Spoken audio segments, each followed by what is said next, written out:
go a little further up the field, we saw Callum today. What did you guys feel about Callum?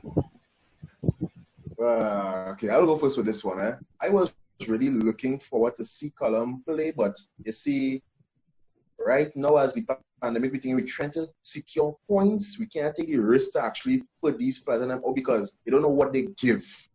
And as you see in the last game, when Callum and them was players like, they want to play, but they're just not there at the moment. Their aggression, their integrity towards the game, just not there. So I find, well, they come on at all right times, but it was good to see him on the field a little, I would say. Doc, how you felt about Callum? Well, Callum, I will give him a 3. Overall, even though I know he didn't spend so much time, but every ball, he likes to run with the ball. He likes to run with the ball. And I can't remember any ball or any move he made that was really, that he could finish. I can't remember. Like Shakeel said, this is not the time to be trying all kinds of people. We need to kill every game because Man United right now is on our tail. Wolves is on our tail. And Arsenal is coming up slowly. So there are 3 teams. Even though Leicester is playing so badly, we must look at, pay attention to those behind us. Those at the bottom. So this is not the time to try people. But, Callum, I don't know if since the saga, remember the transfer where Bayern Munich was coming for him. Yes.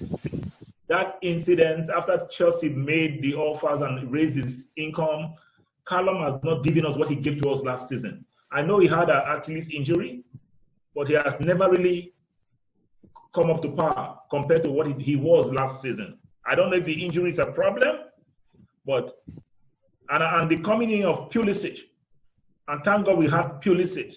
Yes. If not, I don't know how that right wing would have been for us. The issue with Callum, but I want to make one point about the fixture running.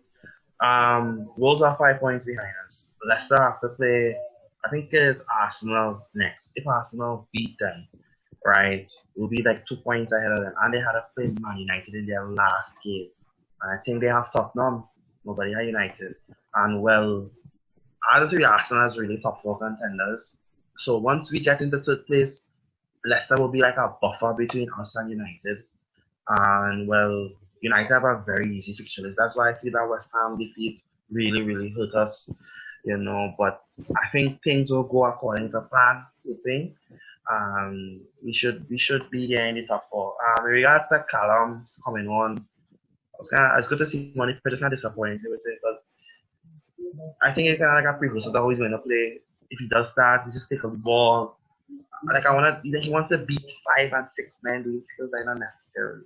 And now we're seeing the effectiveness of Christian Pulisic. And he is direct. And if you're putting yourself in areas in between the lines, defenders are forced to make a decision. And they are making the wrong decision against you. So you're always there. Chances will come. They will foul you. You will get penalties. I think you should get a second penalty against Watford. Right? So he's direct. He's taking the ball to the defenders. Callum to me and some of the British wickets, they're taking too long to get our ball into the box. Boy. And I think Pulisic knows what he can do, and he's doing what he can do. He's focusing on his job. This is what I'm capable of doing. Others seems to be impressed. They want to do this. And I put Tammy in the same bracket like that. It's that kind of impression, Instagram kind of thing. And that is a factor with the $120,000 raise and then seeing it. Mentality. Frank talked about that again. The reason why Pulisic getting the numbers and the performances, he has the ability, the players have the ability, but it's the mentality, that willingness to be there, to try. And some players don't have it, especially when they get bumper contract, because he's 120 a week. And he's only 19. So when he gets a new contract now, that's 200,000 and what? Like about 23 or something like that. I feel disappointed. I feel is the issue with Callum. As a young teenager growing up and you're playing for one of the biggest clubs in England, right? It would actually add to your ego. It's like you want to make everything look perfect, but the more you try to make something look perfect and not try to be a team player, is this where we will have the issues. Because you will not be studying the team anymore, you'll just be studying you. Because I had a few games I was just like, why he ain't passing the ball? Why he just taking chances? And you realize it took him a long while to get on his scoreboard with us saying, it's like, he have potential, but he want to show off thing as a player. He said he on his Instagram football. Right. Okay. Well, I am definitely hoping that Callum will come good. I mean, he's a player with a lot of potential, and we need players like that, young players who could take, have an impact on the game, especially if we are unable to secure a few more years from William. So we're going to need these young players to come up to scratch. We have Ziyech coming in, we have Timo coming in, but we're still going to need support behind them and to the right and left of them to be able to do what needs to be done. Now, that's the future. But in another part of the future, the next few games that we have coming up, we have Crystal Palace, we have Sheffield United and Norwich. I know this may sound like a stupid question, and it should be a stupid question because we are Chelsea, but do you guys feel comfortable about our next run of games, which is Crystal Palace, Sheffield United, and Norwich? Start with you, Shakeel. Well, okay, to tell you the truth, right?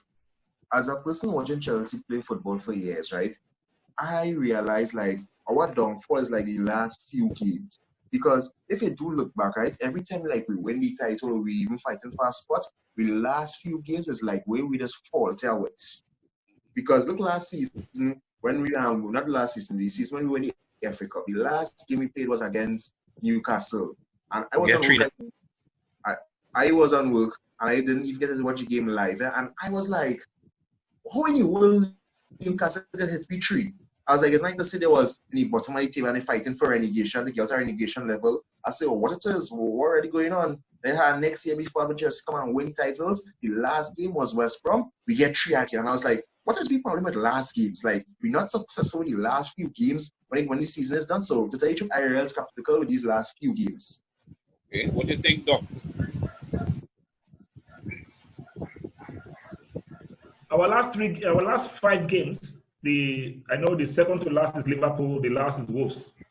But I'll be very much comfortable if we can win the first 3 of that 5.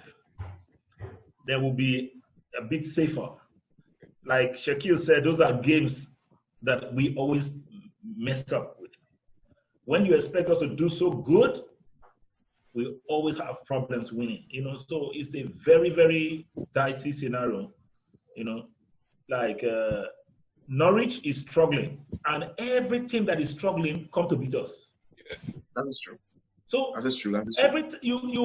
Where teams are being beaten 4-5-3, we come when we play them, we struggle, and that is in itself is frightening.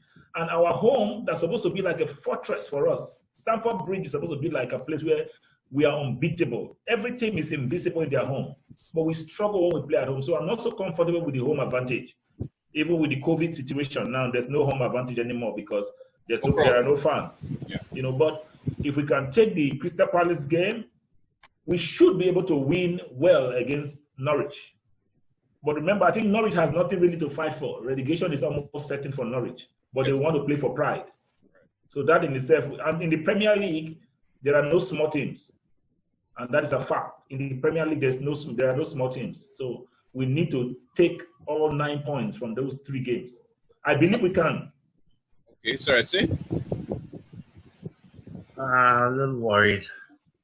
I remember when 17-18 season when Zaha came and just turned some of the defenders inside out, and Crystal Palace didn't win the opening 6 games.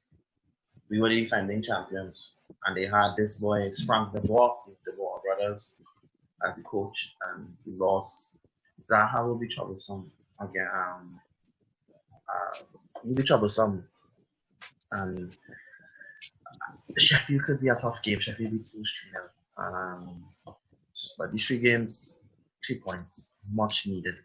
And in the last 2 games, Liverpool, a bit tough. They don't want to mess it up for us. Somehow I have a feeling we will beat Liverpool.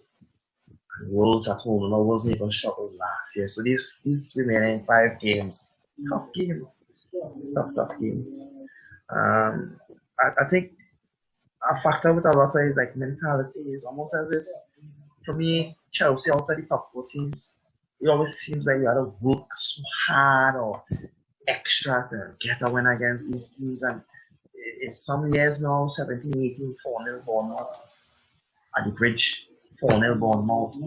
It's something about us and in the players that just allows for these kinds of stuff.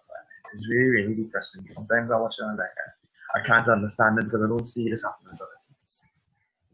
Okay. All right. Well, what I definitely am hoping is that we can definitely go for that 9 points to start. I mean, from Sheffield, Crystal Palace, and Norwich, if we could get those 9 points, I know it would definitely put us in a good place to fight. Shakeel, you wanted to say? We have 5 more games to play to end this season. I am basically saying 15 points will be good for us to get, but if we can at least get 10 out of those 15 points, I will be satisfied.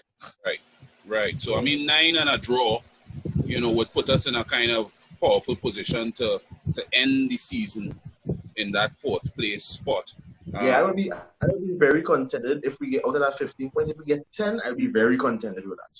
If we can because we remember that the first 3, if we can take those first 3 games, we will have the momentum against Wolves and against Liverpool. Liverpool already has won the league, so they may not come out as strong as they want to be. And I don't know if the fact that we beat Man City for Liverpool to take the title, if that would make them come out softer for us, But that would be another thing again, But I think by the time we meet Liverpool, we should have taken 9 points, and that in itself should take us somewhere very close to the 3rd place. Okay, Seretse? Leicester has to play United on the last day. And that's something I want to talk about. I want to talk about United. Go ahead. United looking real good, boy. I watched that goal. I see Bournemouth score. That's a great back with 5. That goal from Martial cutting in the corner and against Bournemouth was a low block. It's not particularly that these teams are extraordinary against Chelsea. It's just we just make it easy for them because they basically do the same against our teams. Because it's a low block that we seem to be struggling against. And one factor to be is we don't have a distance shooter. Nobody who's just able to take it on the peg and wrap it in the corner. Martial does that. That's a big goal. It's 3-1 up at halftime. Yeah. United and then Bournemouth, I think, scored again after the break. Could have been 2-2. It's a different ball game now. So it's like we lack that person just cut inside Bennett in the corner. I want to see men like Callum do that. Cut inside Bennett in the corner. All the men doing this in training, but can't do it on the pitch. United are hot. They hot. I mean, Bruno Fernandes and Pogba, there's a creativity there. But I'm hoping that in these games that have coming up, that if they draw one, I could really put us in an advantage to capitalize. In these 3 games coming up, if United drop points, it will put us in because it will just mean that even if we kind of lost to Liverpool, if we draw with Liverpool and we beat Wolves, we should be in the top. And United has to play Leicester in the last game. 2 teams will take points off of each other. So there are 2 points drop or 3 points drop. One of those teams. Well, I'll tell you what, we have a very exciting next few games, definitely, because Chelsea, without a doubt, make sure that the fans get plenty indigestion and hypertension before each game. So I know I am going to be tense. I know you guys are going to be tearing out what is left of your hair. I know, Dr. Ona has a lot of hair left, so he could do some tugging. But I know that all of us are going to be extremely tense with this final run of games here. But I know that one mitigating factor is the Timo Werner and Mr. Hakim side coming in for next season. And I am looking forward to the kind of impact those 2 are going to have on our team as a whole. I know that he will definitely affect, Timo is going to affect the way our striker plays. What do you guys, let me get a final word on you guys about the effect of these guys coming in. That's Timo and Hakim. Let's start with you, Shakeel.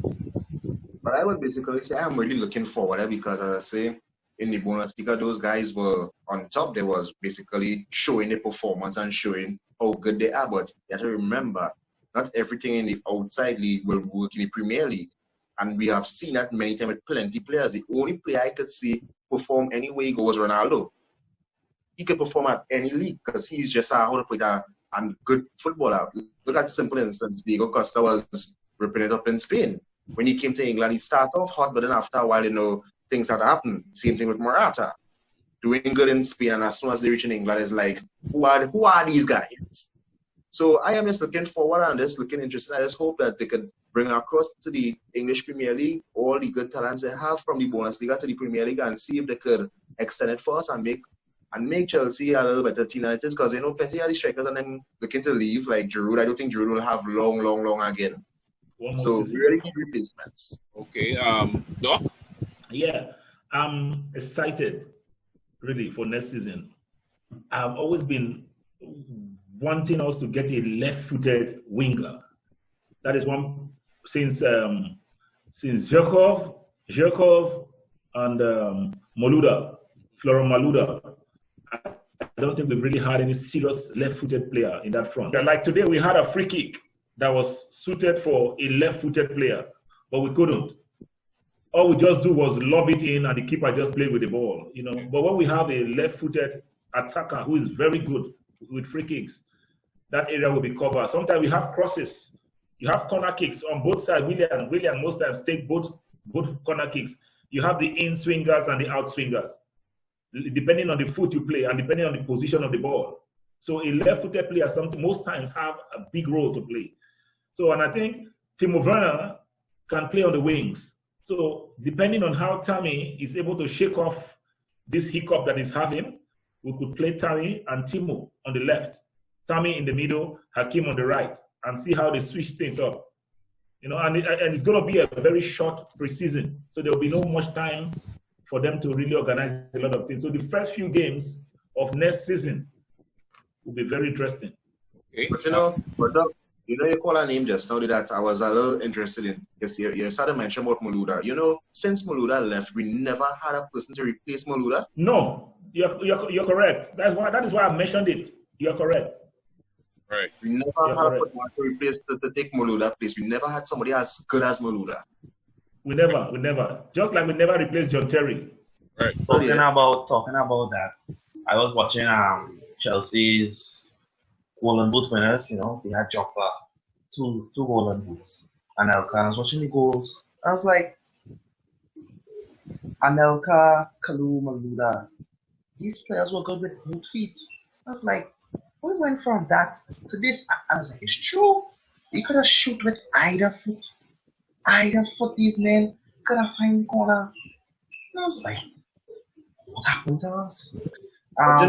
But before you continue, right? Since like after Drogba, and I've been raising this topic for the longest time, like plenty people haven't paid attention to it. Since after Drogba, we never had a full striker. Basically saying like, Drogba used to take penalties, used to take free kicks. Yeah. Which striker, after Drogba, that we know to take free kicks? You have to share the roles.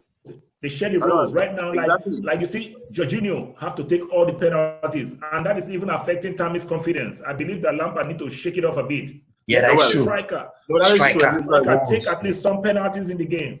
Yeah, that is true, because basically, if I'm a striker and basically a person like Jorginho mostly getting strikes and getting penalties, I would feel bad because I'd be like, exactly true. One thing I can say is that even though Giroud is not as mobile as some other players, he's not as quick and so on, he has quietly, steadily put away the goals for us. And for that, I know that we will be very thankful. Now, in the season coming up, I know we're going to have some very, very interesting conversations, guys, because we still haven't as yet completed our foray into the window.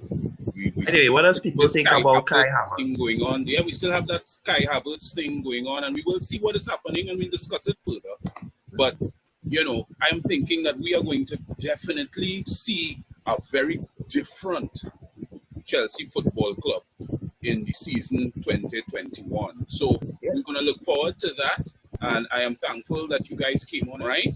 But in the meantime, I want to tell you guys thanks again for coming on to the Lions Den, and I want to look forward to our next, maybe a pre-game. You guys can get together for a pre-game chat, and we could chat about what's happening in terms of lineups and what we expect in terms of goals and so on. We will not be at home. That game is 1 o'clock. Yes, 1 o'clock Tuesday, and that's before United. I think that is massive. I believe I'm Tuesday. All right. So we will probably get together again and have another chat about this. And I would love to make this more regular, man. I'm liking what is happening with us in terms of excitement. And I would definitely need to take some indigestion pills for that game because I know I'll be very, very tense. Guys, I want you guys to make sure and like and subscribe our videos. Share it around. Share it around. We have a lot to talk about, and the more people that come on here is the more people we could bring on here. Enter the Lions Den. So you guys like, share, subscribe, and make sure 2 things. Make sure visit the fan club. Visit the fan club and check out Hot Shots. But make sure social distancing, get those masks, put them on, be careful. Remember, COVID ain't done yet. Careful. All right? I'll be careful. I'll see you guys for the next game. Yeah. Bye, everybody. Bye, everyone.